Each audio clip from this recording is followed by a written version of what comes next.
Hi class, and welcome to this video which is going to focus on the topic of employment. And remember, we're focusing on VCE Year 12 Economics Unit 3 Outcome 2, which is all about the domestic macroeconomic goals, and we're going to focus on the goals regarding employment. What do I hope that you gain out of this video? I hope that you understand 4 key knowledge points and you understand what we mean by the goal of full employment, and understand a number of definitions around employment which are important for statistics.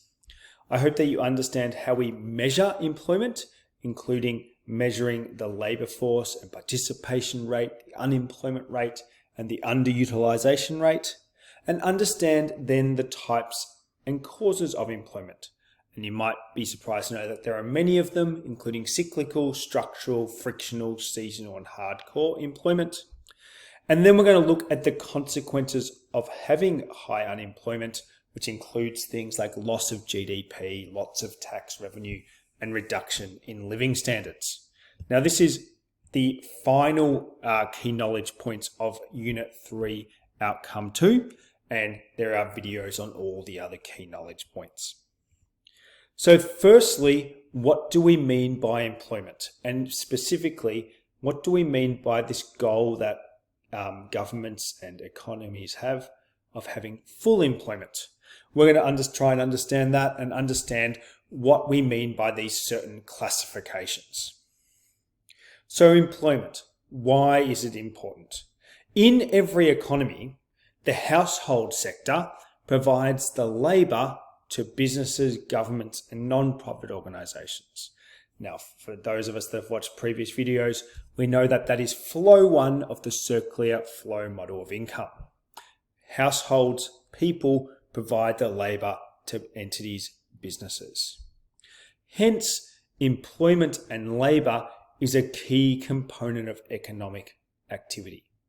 It is labour that provides the impetus or the drive for economic growth, and it is employment and labour that drives improvements in living standards. Now, we might feel like that makes intuitive sense, and we know what it means to be employed or unemployed, and I assume we'd just say employed means you have a job, unemployed means you don't. We actually have some very specific definitions around employment, so we can come up with the statistics that you might hear in the news, and we will look at them in today's video. Now, the goal of the Australian government is to have something called full employment, and that's probably something that you might not have heard before. And importantly, this might feel a bit weird. That doesn't necessarily mean zero unemployment. In fact, no government has a goal of having zero unemployment. So when we say full employment, we're actually saying that for a healthy economy, we should actually have around typically 4 to 5% unemployment. And that might feel a bit weird. So what do we mean by employed and unemployed before we can delve into this concept of full employment? The Australian Bureau of Statistics, which gets this data, defines employed people as meeting the following criteria. So you are employed if you tick off both of these criteria. You either work either full-time, so 35 hours a week, or part-time for more than 1 hour per week for pay. And are aged over 15 years. I'm ignoring that bit about the family business. You can read that. So what does that mean? If you are over 15 and work 1 hour per week for pay, you are considered employed. It also includes people who have a job but are prevented from going there because of illness, strikes, holidays, or those things. But simplistically, if you work for 1 hour a week for pay, you are considered employed. So if you are over 15, and many of you are, because you're doing Year 12 Economics, and if you have a part-time job and earn more than 1 hour's pay, you are considered employed. So unemployed people are defined as being actively looking for a full or part-time work, are able and willing to take up a job in the week prior to the survey and aged over 15 years. So it means people that are not working but are actively looking for it, are willing to take up that job, and are aged over 15. So for example, someone who's 90 who is retired is not considered unemployed because they are not actively looking for their job. Now, we mentioned before the goal of the Australian government is to have full employment, not necessarily zero. And the definition of full employment, which is important, is what we consider to be the maximum sustainable rate of reduction in unemployment by lifting the pace at which economic growth can be maintained without running into inflationary and external pressures. What does that mean? Full employment is defined as trying to get employment as low as possible. We do want it to be as low as possible, but doing it in a sustainable way where we can have economic growth that is sustainable, and we're not going to run into inflationary or price rise changes. So what does that mean? Governments and individuals would like to have zero unemployment, as people who can't find work are prevented from contributing to production and don't pay as much tax, and in fact sometimes have to get benefits from the government. So governments do want zero unemployment. However, some unemployment is required, we call this the natural rate of employment, to ensure a sustainable rate of growth, of which doesn't result in an increase in inflation. And we know that's typically 4.5%. Because if everyone was employed, we'd have strong growth rates, but we'd also have inflation, because if everyone was employed, there wouldn't be some people fighting for jobs. In fact, businesses would be fighting for labour. So people would be able to demand higher wages, and this could increase inflation, and this would result in some negative impacts. So the natural rate of employment is considered the rate of employment that exists where economic growth can be relatively strong and sustainable, around that 3 to 4% per year, and we minimize cyclical employment. So cyclical unemployment occurs when the economy is not operating at full capacity. So I would argue natural rate of unemployment or full rate of unemployment is the unemployment rate that occurs where the economy is operating at full capacity. So natural unemployment is still going to occur. There is still going to be unemployment in a economy that is running at full capacity because of these 4 types of unemployment: structural unemployment, seasonal unemployment, frictional unemployment, and hardcore unemployment. And you're welcome to have a read of these on the slide. I'm not going to go through all of them. Now, before we go through to measuring it, we've talked a bit about inflation, and we've talked a bit about how we don't want employment to be so low so inflation gets too high. So let's delve into that a little bit more, even though it's not really in your study design. And this can be explained by something called the Phillips curve. The Phillips curve states that inflation and unemployment have an inverse relationship. That means higher in inflation is associated with lower unemployment. So as unemployment, apologize, it's being a bit weird. As unemployment goes down, inflation will go up. This is because an increase in growth due to an increase in aggregate demand causes firms to employ more workers, and hence we're going to have a reduction in unemployment. However, as the economy gets closer to full capacity, we see inflationary pressures as with lower employment, workers demand more money, wages causes wage inflations, firms put up their prices due to the rising demand and rising costs of production. So we're going to see high inflation. So this is why we can see as unemployment rates go up, we're going to see inflation go down, and vice versa, as unemployment goes down, we will see inflation go up. Now, there are some other types of employment, and you're starting to realize, wow, I thought unemployment was just a figure that of people who weren't working. It's a bit more complicated than that. Hidden unemployment are people who would like to work, but who are discouraged from seeking jobs for various reasons, such as a repeated failure to find work. Now, because of this, they are not going to be included in the unemployment figures because they are not going to be people that are meeting the definition of unemployed of actively looking for work. But they would like it, they're just actively not looking for it.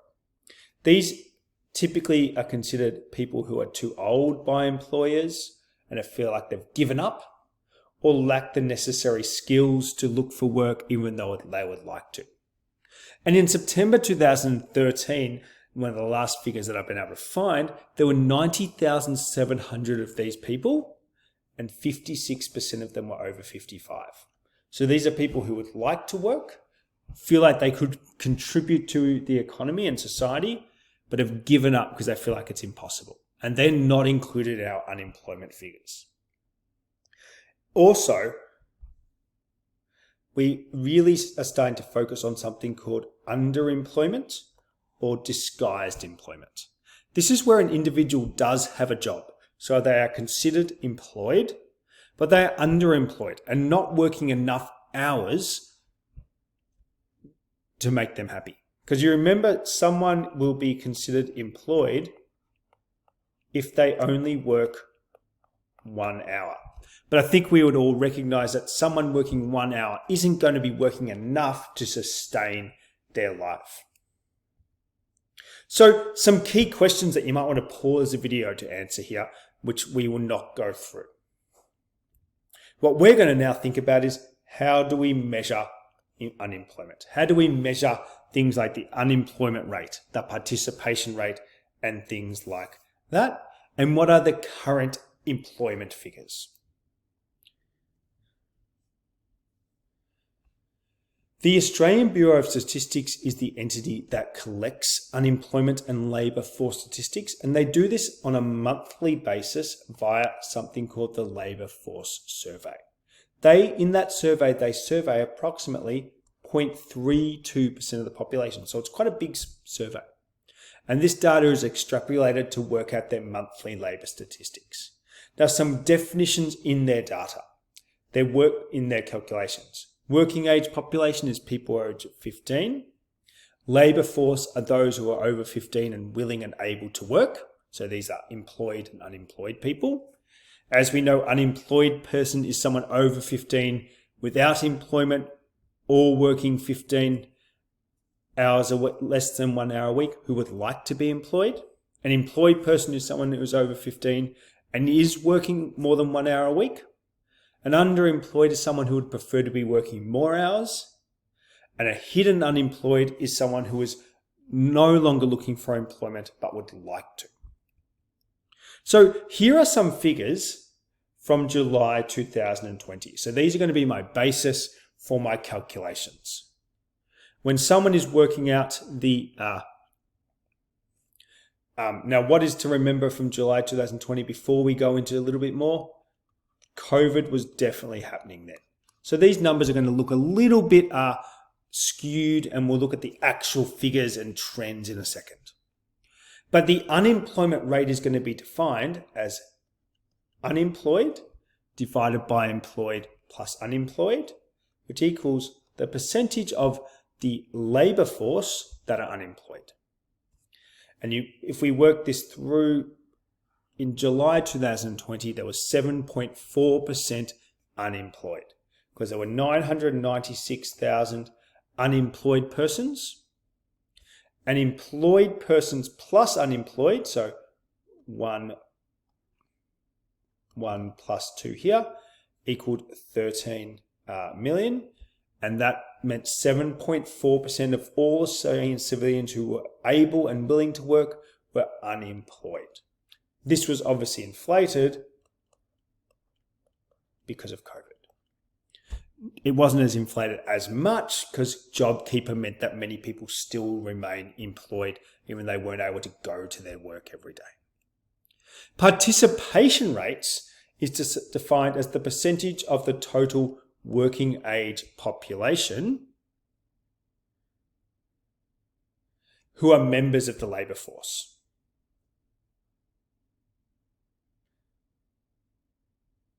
So people not in the working age are people over 15, over the age of 15. So we work out participation rate as the labour force being A plus B, so employed persons plus unemployed persons, divided by everyone in the working age population, people over 15.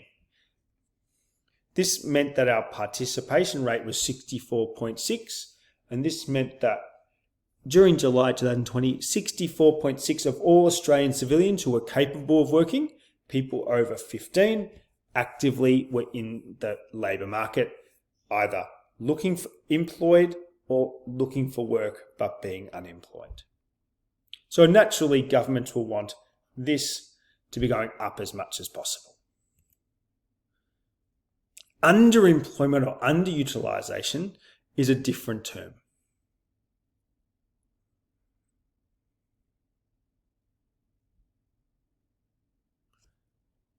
The underemployment are people who are not working enough hours compared to what they would like to. So naturally, that is going to be the unemployed. And then we have another figure called underemployment, which I don't have up here, but was 1,500 people. So 1.5 million people, apologies. People who are employed, but would like to be working more hours. Divided by the labour force, this is 18.6%. Or we can look at it another way. We know that the unemployment rate was 7.4%. We know that the underemployment rate is 18.6%. So that means 11.2% of people in the labour force would like to be working more hours. And that is a significant problem. In Australia, we know that underemployment is quite high, even though unemployment is quite low at the moment. And we can see that it's important to recognise that this unemployment figure that people are hearing, and it is at a very low 4% at the moment, does not capture that only 4% of the labour force are unhappy. Many are wanting to work more hours, and this highlights a shortcoming of focusing on unemployment rate. And you can see there was a jump in much more of a jump in underemployment, you can see here, leading to a jump in the underutilisation rate, even though the unemployment rate was a little bit flatter. So people were losing hours or working less than they wanted, particularly post-COVID. And this is especially true because we have what we have called casualisation of the labour force. People are more flexible in their hours, but have less certainty. And the certainty was meaning it was harder to work during COVID. And this has continued. Now we hopefully can start to understand that there's going to be a relationship between the participation rate and the unemployment rate. Participation rate being how many people are actually trying to be participating in the labour force of people over the working age of 15. A change in the participation rate can greatly impact the unemployment rate and vice versa. And sometimes it's not, for example, an increase in unemployment might actually not be a negative thing. It might be a positive thing in the short term. For example, an increase in the participation rate, more people above working age trying to look for jobs, so entering the labour market, can actually in the short term increase the unemployment rate. Because if someone decides to enter the labour force, but there will be a gap in time before they can actually find employment. Also, a decrease in the unemployment can increase the participation rate. You're more likely to get a job. So in the long term, a higher participation rate, a higher percentage of the working population trying to find a job can lead to a reduction in the unemployment rate though, as increased labour supply is deemed a good thing, as it can reduce the increase in wages, lead to productivity gains. So it can get a little bit complicated is I guess what I'm saying. So again, what do you need to know about economics in terms of employment? You do need to be able to define these statistics. You need to be able to quote some high-level data, unemployment rate, maybe underemployment rate, and discuss the implications. What is going to be the impact of these? You are not going to be asked to calculate a specific figure. It's very unlikely they're going to give you some data to calculate something. You're expected to know the data. So if we look at the unemployment rate at the moment, you can see we have had a large amount of volatility, particularly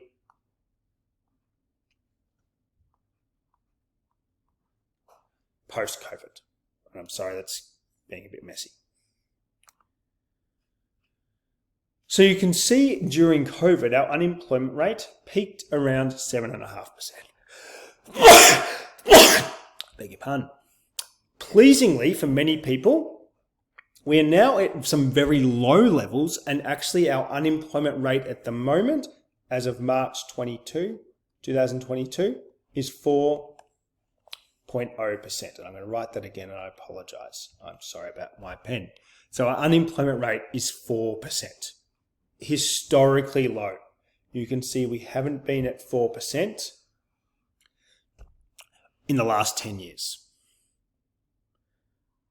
So that is something that is interesting. You might want to learn a bit more about that, but it's important to know that. What does that mean though? Not necessarily. It doesn't mean that only 4% of people are unhappy, because don't forget that doesn't tell me underemployment, and we know that that is quite high. And you can see here that underemployment was 6.3% in 2022. So here's some more data from March 2022. Unemployment rate is 4%. 6.3% is the underemployment. So really, there is 10.3% of our labour force who are not getting the hours that they would like. And our participation rate is about 66.4%. If you're interested in absolute numbers, 13.389 million people are working at least one job 1 hour a week. And this has been an increase of about 338,000 people working in the last year. So you can see that there has been some positive numbers, and it's important to understand those. And this will give you a bit more information around the yearly change of monthly hours. You can see big jumps there, and you can have a look at that. Also, you might be interested to know that who are, in terms of sexes, who is more likely to be unemployed or underemployed. It has historically been females who have a higher level of underemployment compared to males, which are down the bottom there. So you can see that is quite a big difference between males and females. So what are the types and causes of unemployment? We're going to talk about a number of different ways people can be unemployed. Cyclical unemployment is unemployment that occurs when the economy is not operating at full capacity, because there's a deficiency in aggregate demand. This is the type of employment that governments are trying to reduce or eliminate, because this means that our economy is not operating at full capacity. There are people who are unemployed that should be employed. This is due to often aggregate demand deficiencies. People are demanding less than what we would like them to be doing. And if there is less demand, there is less ability for businesses to employ people. So for example, and I keep coming back to it, COVID-19 caused a sharp spike in cyclical unemployment because the demand just wasn't there. Unemployment increased 1 point to 6.2%, and underemployment increased significantly because our economy was not operating at full capacity during COVID. Governments trying to reduce this as much as possible. Now, structural employment and the other types of employment are parts of reasons why people could be unemployed, which I guess governments are not going to spend too much time worrying about. They will still acknowledge it and try and support them, but we recognize this is the natural rate of unemployment. We can have structural employment, and these are people who unemployed people who have skills that don't match the skills required by industry. So these are unemployed people who have inadequate skills or training to fill available jobs. They don't have the skills needed to find jobs. Seasonal unemployment occurs because the skills that that person has are only demanded during certain times of the year. So an example could be a fruit picker who will only have those skills, be employable with those skills when the fruit is ready to be picked. Ski resort workers and those sorts of people, their skills are only demanded during certain times of the years. Frictional unemployment is a person who is unemployed for a period of time while moving from one job to another. So many people will leave a job, even accept a new job, and they'll be unemployed for a period of time because there's a gap between their jobs. This is not something that government is concerned about at all. Hardcore unemployment is a person who is unemployed due to a mental, physical, or other characteristics that prevents them from receiving a job offer. So not that they necessarily have skills, it's just they have some type of characteristic that prevents them from getting jobs really permanently. Could be a criminal record, a drug addiction, something like that. So that in summary, there are a number of reasons, in fact, 1, 2, 3, 4 reasons why we have that at full employment, that unemployment rate of around anywhere between 4 to 6%, because there is always going to be this in an economy. What are the consequences of this unemployment? Generally negative. So let's go through the 4 different reasons why we can have negative consequences of unemployment, including loss of gross domestic product, loss of tax revenue, reductions in living standards, and income inequality. These are the 4 that we hope that we understand, and these are particularly consequences if we have high unemployment. So loss of gross domestic product is an increase in unemployment leads to a loss in the production of goods or services. Because if you're unemployed, you're not producing goods or services for society or for the economy. This will likely mean the economy is not operating at its productive capacity, and also the unemployed won't be earning as much income, so they actually can't purchase as many goods or services. So this is going to be reducing the aggregate demand part of gross domestic product, such as consumer expenditure. Loss of tax revenue, higher unemployed people will have a negative impact on the budget, because if you're unemployed, you're going to be paying less tax revenue, so governments will lose revenue. And in addition, many people who are unemployed actually claim welfare from the government. So it's a bit of a double whammy. Unemployed people don't pay as much tax to the government and actually require money from the government. This impact means that governments will have less tax revenue to spend towards things such as welfare and the essential services such as health, education, infrastructure, etc. Greater income inequality is also something that we know comes about from unemployment. If you are unemployed, you are going to be required often to rely on welfare. And while other people are getting wage rises and growing their income, welfare is not risen as much. And in fact, many people would say the welfare amounts that people get in Australia is insufficient for them to survive. So we're widening the gap between high and low income earners because of unemployment. Now, finally, we know that people who are unemployed are going to have a reduction in living standards. Naturally, their material living standards will go down because they have less purchasing power to purchase goods and services. But particularly for those that know people who are unemployed, the non-material living standards really suffer from people who are unemployed or underemployed. Their mental health, their happiness, their well-being many times will go down, largely because they have their inability to be employed in the way that they would like to be. So that is, and it's been a relatively long video, and I'm getting tired because I've done a few today, just outlines the goals of full employment, why it's important for an economy, and how we classify and calculate all these employment statistics. I hope that you understand those now and understand where we are at as an economy as of April 2022, which is an economy of very low unemployment of 4%, but that masks a little bit of underemployment being hidden, but still a very low unemployment figure.